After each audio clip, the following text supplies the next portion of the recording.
Okay, I would like to speak on insights on saying that best practices don't help organization to move forward. The very first reason why I say that is best. I don't believe that there is something called as best practice. I believe there is a good practice. The moment you say best, it's a superlative degree. There is nothing beyond it. Now, if it is best, why do we come up with new versions every now and then? Best, to me, is subjective. Best, what is best for me may not be best for you, but they might be good for both of us. I can give a very simple example. If I give two Oscar-winning movie names here, I'm sure both of you or each one of you will say a different name. Not all of you will agree that, yes, there is one best movie picture. So what is defining best here? Best is subjective. I have my own set of criteria.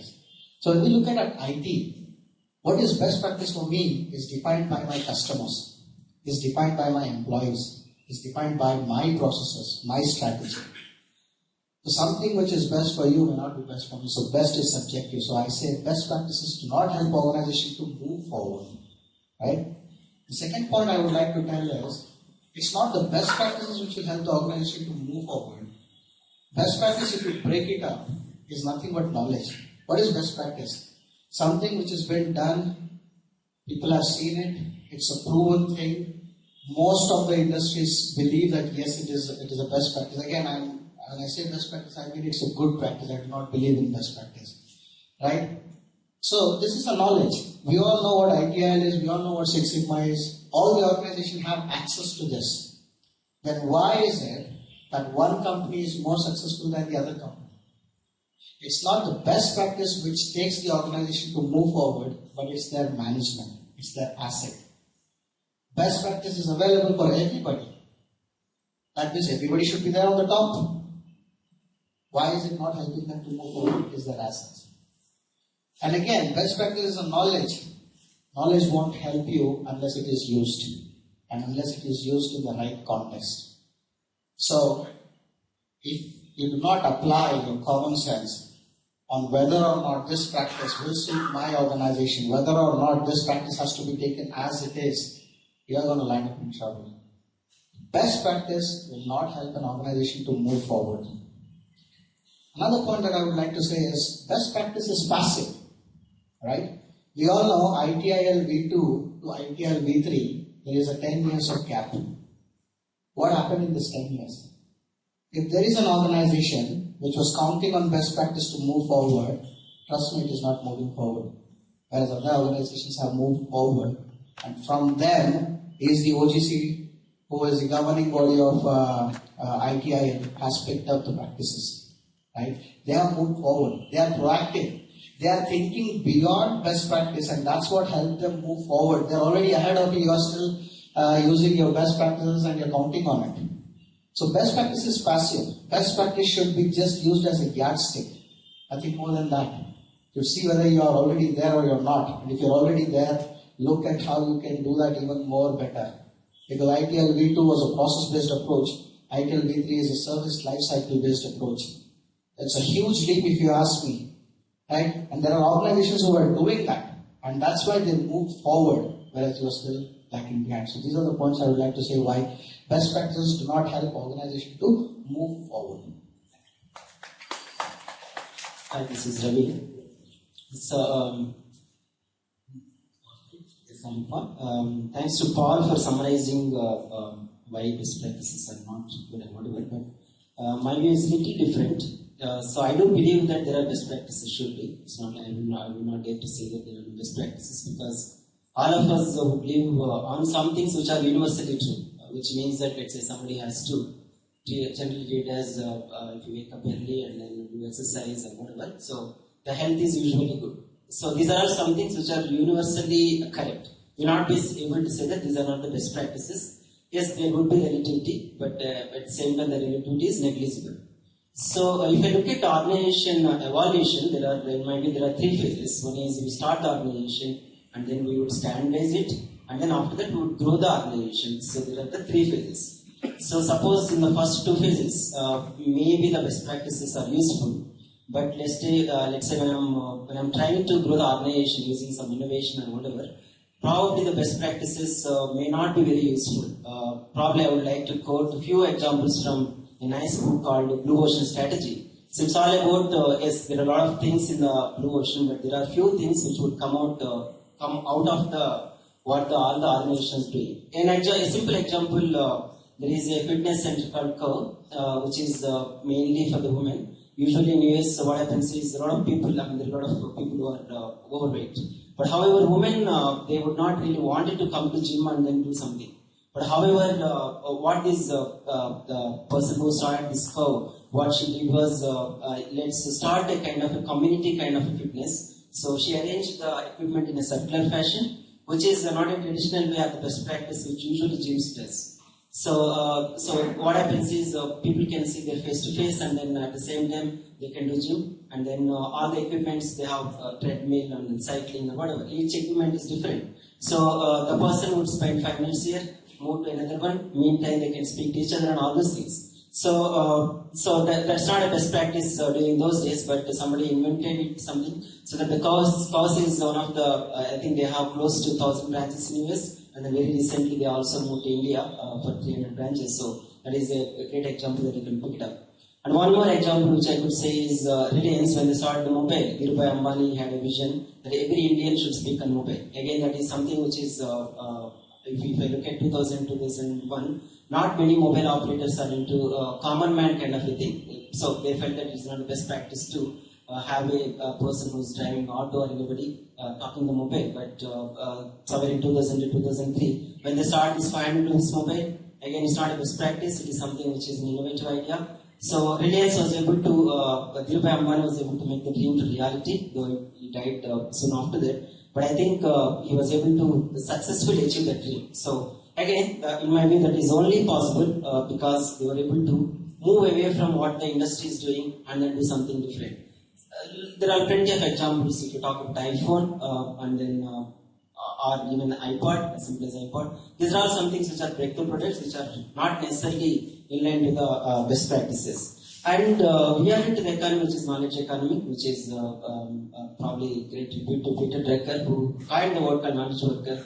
In this world, in my view, each individual is different and each individual have their own thoughts. Maybe the best practices relate to manufacturing or supply chain management. Yes, they do work there. But if somebody is working in the knowledge economy and then in the world of Facebook or Google Plus or whatever, people wanted to do things differently, and then that's where we will be able to take the industry to the next level, not necessarily following what all the remaining world is doing. So I wanted to emphasize the fact that maybe the first 2 phases best practices might be helpful, but if you want to take the organization to the next level, when I say move forward, probably the best practice is not necessarily. I do want to touch upon few other things. One more important thing is what works best for one company not necessarily work for the other organization. As an example, what works for Infosys not necessarily work for Tesco. So that's where we need to also see the cultural fit, the value system, and all those things. So especially if I pick up one more example called Chepos.com, which is recently bought by Amazon, which is online shoe. A person can buy shoes online, which is so they traditionally when the industry was in slum somewhere in 2001 or 2, just after the attack on the Twin Towers, all the American companies are moving the work to offshore. But these guys, they said that if you move the work to offshore, especially the call center business, they said that we would not do that because it's going to impact our. Their core thing is deliver happiness. So what does that mean? People will be able to converse in their local language, local things. As a good example in that book, Tony writes that one person calls the call center and asks that, can you please help me, where is the nearest Pizza Hut? So let's say if somebody is in outsourced world like Philippines or China or India, probably they would not be able to tell the answer. They would have cut the phone saying that, yeah, we do not know where is Pizza Hut. But these guys, because their main core purpose is delivering happiness, so they were able to search in the internet and say that, okay, this is the closest Pizza Hut where you can go. So again, they were able to, again, now I think this company became within 10 years a $1 billion company, which is the greatest achievement in my view.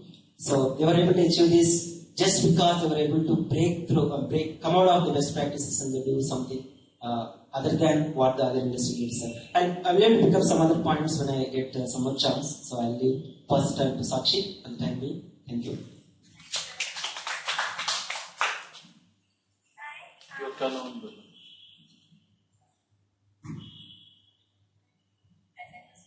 Yeah.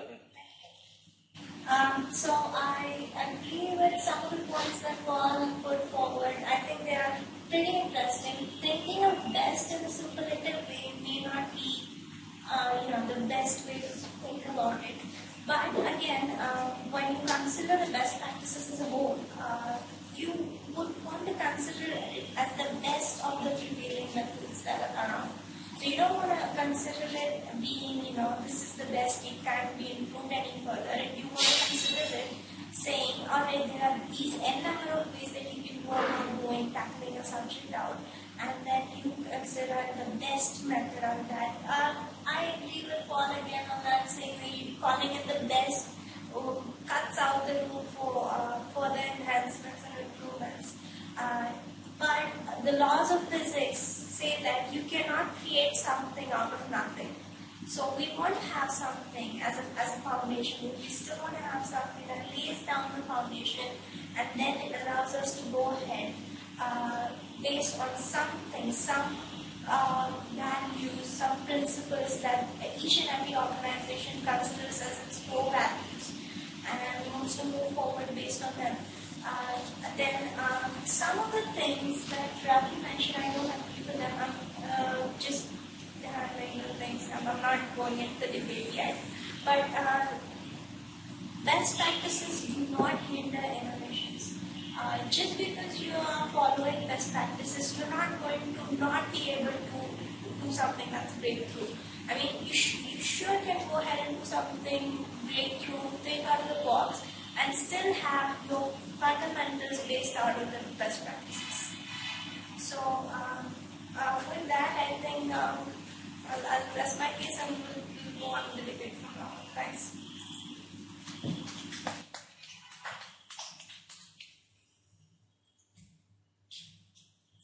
We'll have one round where you can debate, you can contradict others, you can question others' assessment, and then we'll have the questions. Okay, I don't know, most of them agree to my points. So I don't know what to debate on. Okay, but thing that I would like to say is... One second. See, what they're agreeing to is your point about good practice and best practice, not whether best practice moves the organization forward or not. Okay. That's the point that helps. Yeah. Okay. The other point that I would like to make is, best practices are there. We all know. I mean, again, when I say best practice, because the topic says it's a best practice, I would be relating to it. I personally believe it's still a good practice. Unless you use it according to your needs, it's of no use. Yeah, we have, let's take an example here. We have ITIL, COVID, Six Sigma, CMI, SVC. These are all best practices. But they all have a different approach. And especially if you see CMI, SVC is in line with ITIL. And then there is CMI, which is very specific for software industry. Now, the basic concepts remain the same. It will all cover the same: governance, risk, compliance, and quality. It will all cover this.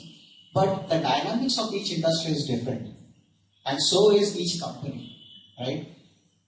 It could be true that 80% of the industry believe that this is a best practice or a good practice. That doesn't mean the other 20% believe it, that the other 20% disagree to it. And if I am that other 20%, why would I take it? Because it's going to do me more harm than doing good. So that's my point. All I'm trying to say is, best practices, if you are wanting to take your organization to move ahead, don't rely on best practices. Rely on your assets, your organization, your management, your people. Let me give you a very good example here. We all know about Apollo 13. Apollo 13 has rocket science. It has IT, it has mechanical, electronics, everything. And they run on 12 sigma. There is no room for error in rocket science. When people are in there, when pilots are in there. Apollo 13 was meant to go and land on the moon. So, we have used the best practice there.